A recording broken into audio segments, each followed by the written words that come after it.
Hello, அனைவருக்கும் வணக்கம். இது சிஸ்லிஸ் கிச்சன். இந்த வாரம் நான் செய்ய போகிறது ரவை இட்லி. அதுக்கு தேவையான பொருட்கள் ரவை, தயிர், கொஞ்சோண்டு கேரட்டு, கொத்தமல்லி, நெய், முந்திரி பருப்பு, இஞ்சி, கடுகு, சீரகம், கடலைப்பருப்பு, உளுத்தம்பருப்பு, பச்சை மிளகா, கறிவேப்பிலை, ஆப்ப சோடா, பெருங்காயத்தூள். இவ்வளோதான் இதுக்கு தேவையான பொருட்கள்.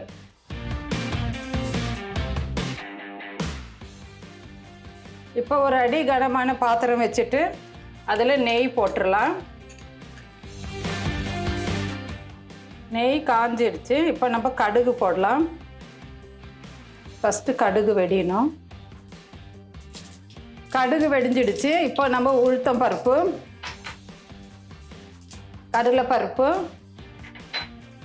ஜீரகம்,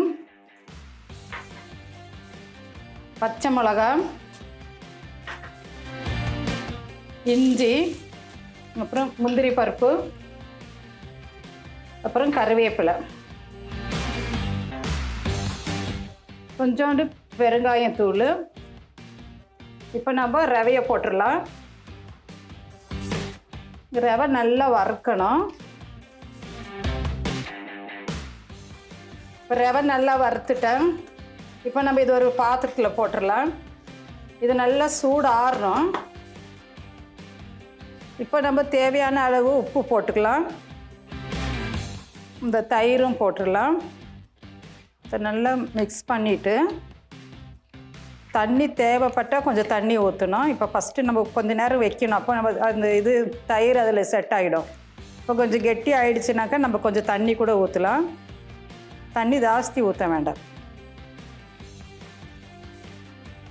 இப்போ இந்த கேரட்டும் கொத்தமல்லியும் போட்டுடலாம்.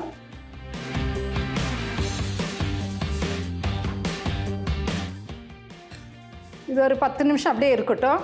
அப்புறமா நம்ம இட்லி செய்ய போகும்போது தான் நம்மளுக்கு இந்த ஆப்ப சோடா போடணும். அதை நான் அப்புறமா காட்டுறேன். நான் இப்போ ஒரு 10 நிமிஷம் ஆயிடுச்சு. இப்போ நல்லா கெட்டியாக இருக்குது. அப்போ நம்ம கொஞ்சோண்டு தண்ணி ஊற்றிக்கலாம். ரொம்ப தண்ணி ஊற்றினா நல்லா இருக்காது. இப்போ நம்ம சோடா உப்பு போட்டுடலாம். சும்மா ஒரு 1/2 டீஸ்பூன் கொஞ்சம் போட்டால் போதும். நான் இந்த கரண்டியில் போட்டிருக்கிறேன்.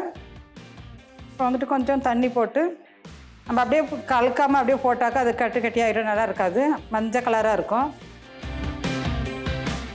இப்போ நம்ம எல்லாம் ஒன்றா மிக்ஸ் பண்ணிடலாம். இப்போ நம்ம இட்லி ஊற்ற போகலாம் வாங்க. இப்போ தண்ணி கொதிக்குது. இப்போ நம்ம இட்லி பாத்திரத்தில் மாவு ஊற்றிருக்கிறேன். இப்போ இது ஒரு 10 நிமிஷத்தில் வெந்துடும். சுவையான ரவை இட்லி தயார். இதை பாருங்கள், சாஃப்டாக இருக்குது, ரொம்ப நல்லா இருக்கும். இது கூட வந்துட்டு தேங்காய் சட்னி செஞ்சுருக்கிறேன். இந்த தேங்காய் சட்னி வந்துட்டு ஒரு 1/2 முடி தேங்காய், 2 பச்சை மிளகா, சின்ன வெங்காயம் ஒரு 2, ஒரு சின்ன துண்டு இஞ்சி, அப்புறம் வந்துட்டு கொஞ்சம் உப்பு, ஒரு டேபிள் ஸ்பூன் தயிர், இத்தனையும் போட்டுட்டு நல்லா அரைச்சிட்டு கடுகு, உளுத்தம்பருப்பு, கறிவேப்பிலை போட்டு தாளிச்சிருக்கிறேன். இது கூட ரொம்ப நல்லா இருக்கும். செஞ்சு பாருங்கள். நன்றி.